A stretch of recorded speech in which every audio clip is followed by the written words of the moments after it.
The champagne cork popped with a sound that felt like a gunshot to my chest. My brothers, Timothy and Robert, were toasting their victory while I sat at the far end of the conference table, staring at the termination papers they'd just slid across the mahogany surface. "To the future of Morrison Industries," Timothy declared, raising his glass high, "finally free to reach its full potential, just the tech support," Robert added with a smirk, looking directly at me. "That's all you ever were, Natalie. Dad kept you around out of pity, but we're running a business, not a charity." I picked up the papers with steady hands, though inside I was seething. 23 years of my life dedicated to this company, and they'd reduced me to just the tech support. "My name is Natalie Morrison, and I'm 41 years old. I was 17 when I started working at my father's manufacturing company, Morrison Industries. Back then, it was a struggling operation making basic household fixtures, doorknobs, hinges, cabinet handles. Nothing revolutionary, nothing special, just enough to keep the lights on and food on the table."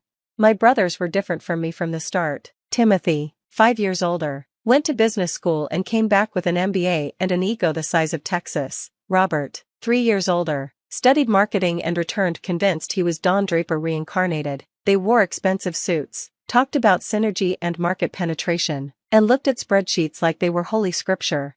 I was the weird one, the girl who preferred the factory floor to the boardroom, who spent her free time taking apart machines to see how they worked, who taught herself coding because I thought it was fun. When other teenagers were at parties, I was in Dad's workshop, tinkering with designs and dreaming up improvements. "You've got the mind of an engineer," Dad used to say, ruffling my hair as I showed him my latest creation, maybe even an inventor. But to Timothy and Robert, I was just their little sister playing with tools. When I developed our first computerized manufacturing system at 22, they called it Natalie's Little Project. When I created the smart lock system that became our bestseller, they presented it to clients as a team effort while I sat silent in the corner, running the technical demos. The truth was, I'd been the driving force behind every major innovation at Morrison Industries for the past 2 decades. While my brothers focused on sales and marketing, I revolutionized our entire product line. Smart locks that could be controlled by phone apps, hinges with built-in sensors for security systems, cabinet hardware with fingerprint recognition. Every patent filed under the company name had my signature as the inventor. But there was something my brothers never bothered to understand about patent law, something that would soon become very, very important. "Are you going to sign those papers, or just stare at them?" Timothy asked impatiently, checking his Rolex. "We have a meeting with the Koreans in an hour. Big distribution deal for the smart home line." The smart home line, my smart home line, the one I developed over 5 years of late nights and weekends, perfecting every circuit, every line of code, every mechanical component. "Of course," I said quietly, signing my name with a flourish. "I'll clean out my office today." "That won't be necessary," Robert interjected. "We've already had security pack your things. They're in the lobby. We'll need your keycard and company phone before you leave." 23 years reduced to a cardboard box in the lobby. I stood up, placed my keycard and phone on the table, and headed for the door. "Oh, and Natalie?" Timothy called out. "The non-compete clause means you can't work for any competitor for 5 years, just so we're clear." I turned back and gave them a smile, not my usual, accommodating smile, something sharper, crystal clear. "Timothy, enjoy your meeting with the Koreans." As I walked out of the building I'd spent half my life in, carrying a pathetic box of personal items, I pulled out my personal phone and made a single call. "Harrison, it's Natalie Morrison. Remember that contingency plan we discussed? It's time to execute it." Harrison Chen was my patent attorney, a friend from my brief stint at engineering school before Dad guilt-tripped me into joining the family business. He'd been begging me for years to file patents under my own name, warning me about the risks of assigning everything to the company. "They finally did it?" he asked, not sounding surprised. "Just now, voted me out, 2-1. Dad's shares were split between them after he died, so they had the majority, and they have no idea about." "None," I confirmed. "They never read the fine print, never asked why some patents were filed differently than others. They just assumed everything belonged to the company." Here's what my MBA-educated brothers failed to understand. There are 2 types of patent assignments. The first assigns all rights to the company immediately upon filing. The second, the type I'd been using for the past 5 years, grants the company a license to use the patent while I retained ownership. It was a subtle difference in paperwork, one that required careful reading to catch. But Timothy and Robert never read the technical documents. That was Natalie's department. "How many patents are we talking about?" Harrison asked.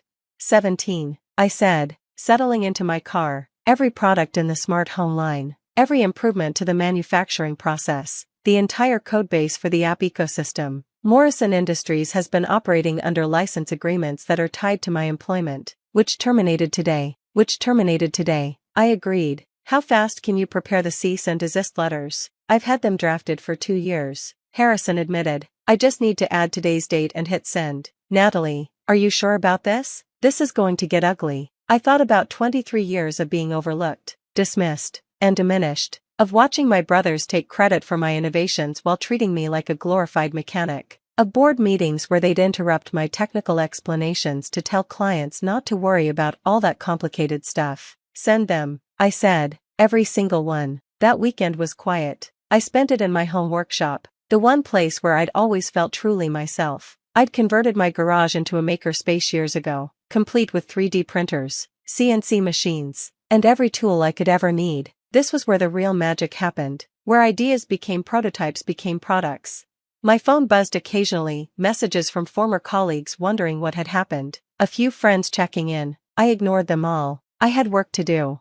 Monday morning arrived with the kind of beautiful sunshine that felt like the universe was in on the joke. At exactly 9 a.m., as I knew Timothy and Robert would be settling into their offices with their morning coffee, Harrison's letters would be arriving via courier, email, and fax simultaneously. No chance of claiming they didn't receive them. At 9:07, my phone rang. Timothy. I let it go to voicemail. At 9:09, Robert called. Also straight to voicemail. At 9:13, they called together from Timothy's office phone. This time, I answered, "Good morning, brothers. How was the meeting with the Koreans? What have you done?" Timothy's voice was so loud I had to hold the phone away from my ear.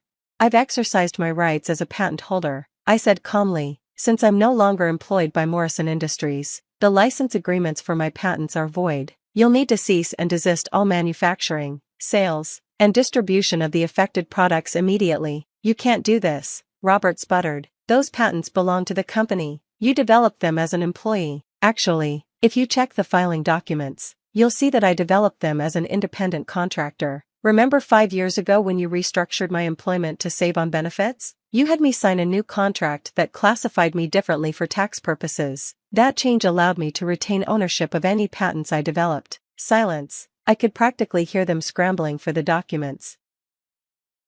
But you still assigned them to the company," Timothy protested weakly. "I licensed them to the company. Big difference. The license was contingent on my continued employment. Page 47 of my contract, subsection 12b. But I'm guessing neither of you read that far." "This is blackmail," Robert shouted.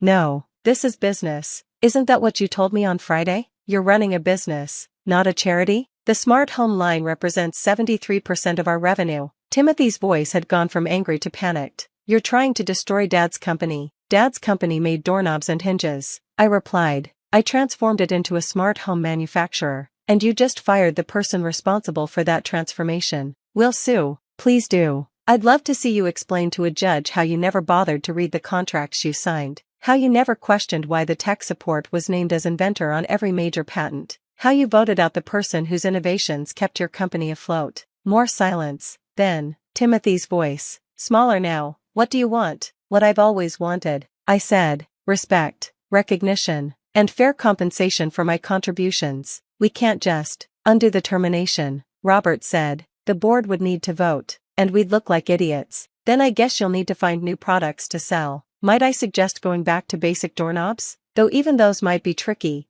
I hold the patents on the improved manufacturing process." I hung up and went back to my workshop. On my bench sat my latest project, a revolutionary smart home hub that would make everything Morrison Industries sold obsolete. I'd been developing it in secret for months, knowing this day would come eventually.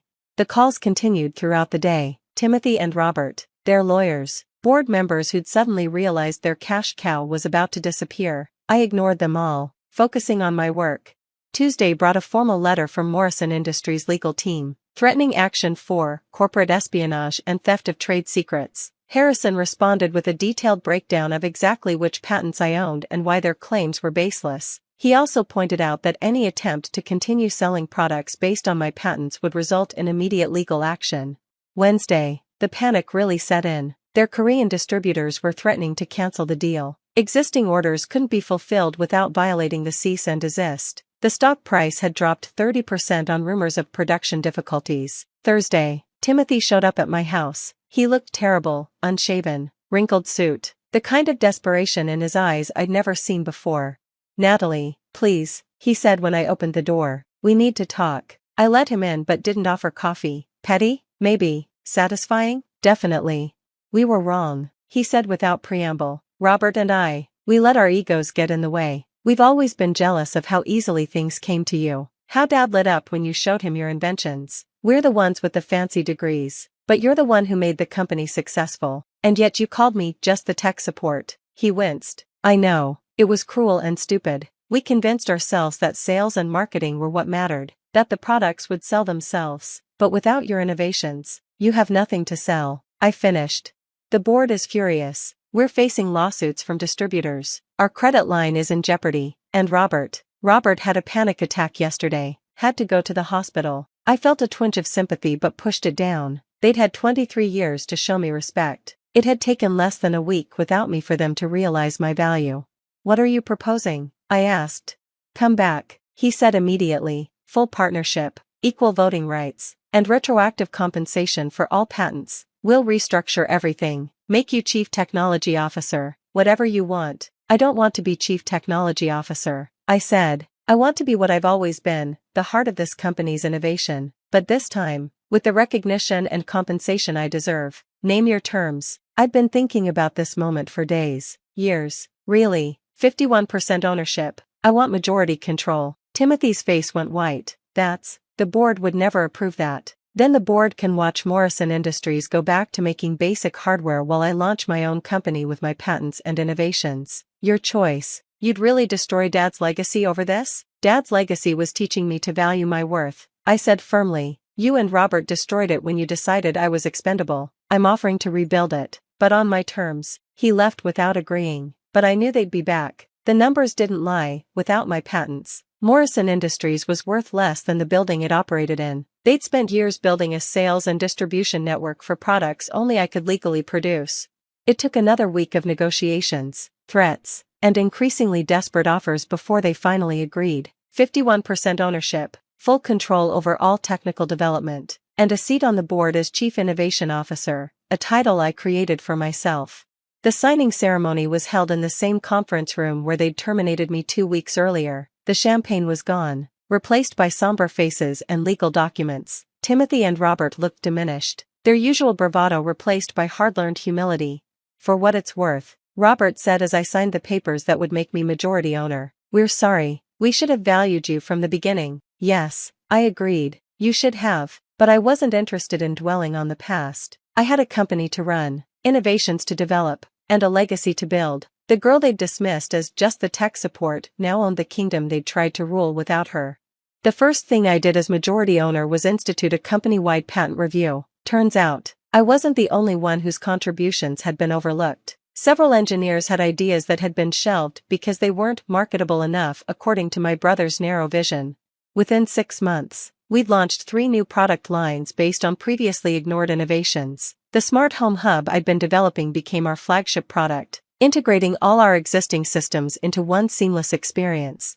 Timothy and Robert, to their credit, adapted to the new reality. They focused on what they did best, sales and marketing, while leaving the innovation to me and my expanded team. They even started attending my technical presentations, finally bothering to understand the products they were selling.